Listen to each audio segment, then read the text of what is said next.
తెలంగాణ భవన్లో నిరంజన్ రెడ్డి మాట్లాడుతున్నారు. ఇప్పుడు లైవ్ చూద్దాం.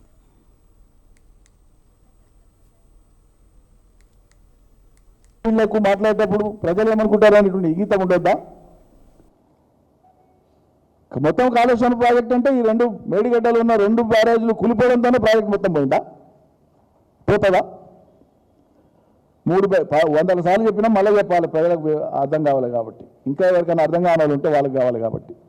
3 బ్యారేజ్లు కాళేశ్వరం అంటే 15 రిజర్వాయర్లు, 19 సబ్స్టేషన్లు, 21 పంప్ హౌజ్లు, 203 కిలోమీటర్ల టనల్స్ సొరంగాలు, 1531 కిలోమీటర్ల గ్రావిటీ కెనాల్స్, 98 కిలోమీటర్ల ప్రెజర్ మెయిన్స్, 141 టీఎంసీల సామర్థ్యం కలిగినటువంటి వివిధ రిజర్వాయర్లు, 500 మీటర్ల ఎత్తుకు లిఫ్టింగు 80 మీటర్ల నుంచి 80+ ఆడ్ మీటర్స్ నుంచి మొత్తం 240 టీఎంసీల నీటిని వినియోగించినట్లు మల్టిపుల్ ఫిల్లింగ్ ఉంటాయి రిజర్వాయర్స్. ఎప్పుడు కూడా ఖాళీ అయ్యే కొద్దీ మళ్ళీ నింపుతుంటాం కాబట్టి మల్టిపుల్ ఫిల్లింగ్స్తోన 240 టీఎంసీ వాటర్ను వాడుకునేటువంటి విధంగా సిద్ధం చేసి పెడితే నీళ్ళు ఇస్తే ఎస్ఆర్ఎస్పి చివరాయకట్టు లేదా ఎస్ఆర్ఎస్పిలో ఫ్లడ్ ఫ్లో కెనాల్ కానీ వీటన్నిటికీ నీళ్ళు ఏనాడు గతి లేవు.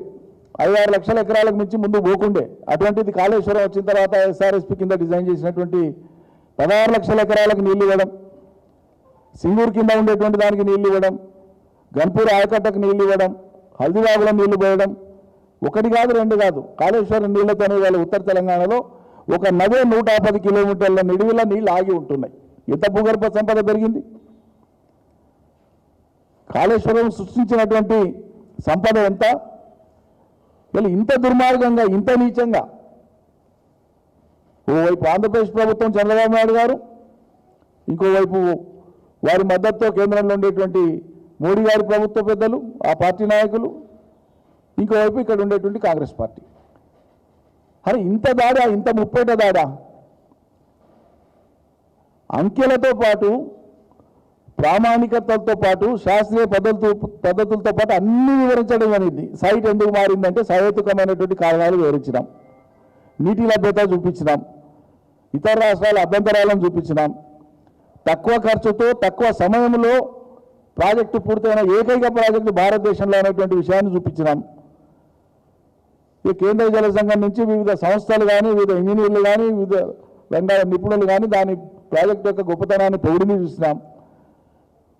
నేషనల్ జియోగ్రాఫిక్ ఛానల్ అనేటువంటి వాళ్ళు వరల్డ్ వైడ్గా దాన్ని టెలికాస్ట్ చేసింది చూసినాం. వీటన్నింటినీ కాదని మీరు మాట్లాడిన సొల్లే ప్రజలకు శిలాశాసనమా? అదే ప్రామాణికమా? ఎంతకాలం మాట్లాడతారు ఇట్లా? ఇది మళ్ళీ ఇప్పుడు అదేది కమ్యూనిటీ దగ్గర కట్టే చూపిస్తామని మాట్లాడు. తీసుకురా పర్మిషన్ ముందు మహారాష్ట్ర కాడ పోయి చేతలైతే సిపాయిలు అయితే. ఆ మొత్తం ప్రాజెక్టులో రీడిజైన్లో 7 కాంపోనెంట్స్లో 5 కాంపోనెంట్స్ ఇంటాక్ట్ ఉన్నాయి. ఓన్లీ 2 కాంపోనెంట్సే మారింది, అది కూడా వాటర్ అవైలబిలిటీ కోసం. మిగతాదంతా అదే కదా. మరి మీకంటే ఎక్కువ నీళ్లు, మీకంటే తక్కువ సమయంలో, మీకంటే తక్కువ ఖర్చుతోన ఈ ప్రాజెక్ట్ పూర్తి చేస్తే కడుపెందుకు నొయ్యాలా? లేని దాన్ని ఆపాదించి విపరీతమైనటువంటి ద్వేషాన్ని వ్యాపింపజేసి ప్రజలలో ఒక అనుమానాలు రేకెత్తించే విధంగా ఆ 2 పిల్లలు కుంగిన సందర్భంగా మీరు అడ్వాంటేజ్ తీసుకున్నారు. కానీ అబద్ధాలతో ఎల్లకాలం ఎవరు కూడా రాజ్యం చేయలేరు. అబద్ధాలతో ఎల్లకాలం ప్రజల్ని మభ్య పెట్టలేరు. రేపు సందర్భం వస్తుంది, లక్షలాది మంది రైతులు వాళ్ళే కవాతు చేస్తారు కాళేశ్వరం నుంచి తెలంగాణ వ్యాప్తంగా. అప్పుడు తెలుస్తుంది సర్కారు రైతుల నీళ్లు రైతులు ఎట్లా మలుపుకోవాలనో చూపిస్తారు. ఈ సర్కారు కక్ష కట్టుకొని నీళ్లు ఇవ్వకుండా ఇట్లే ఉంటే ప్రజలే ఏం చేయాలనో తీర్మానం చేసుకుంటారు, రైతులే ఏం చేయాలనో తీర్మానం చేసుకుంటారు. రేపు రాబోయే రోజులలో అది కూడా చూపిస్తారు.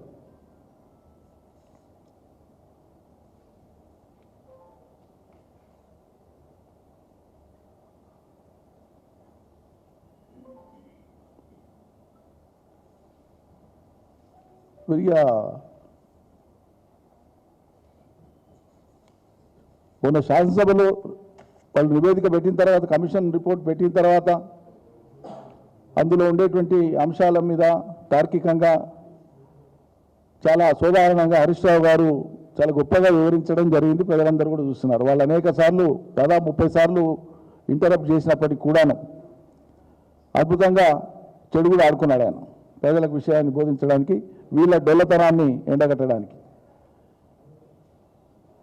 మరి ఎవరి ప్రయోజనం నెరవేర్చడానికో, ఎవరికి బలం చేకూర్చడానికో కొంతమంది హరీష్ రావు గారిని టార్గెట్ చేసుకొని మాట్లాడడం అనేటువంటిది అది విడ్డూరంగా ఉంది, ఆశ్చర్యకరంగా ఉంది.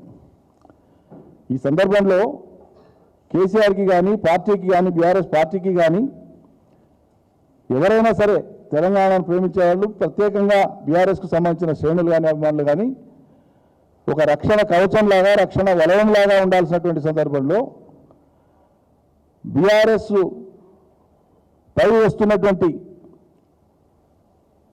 కుట్రపూరితమైనటువంటి, నిందాపూర్వకమైనటువంటి ఆరోపణలు వస్తున్నప్పుడు దానికి తావీయకుండా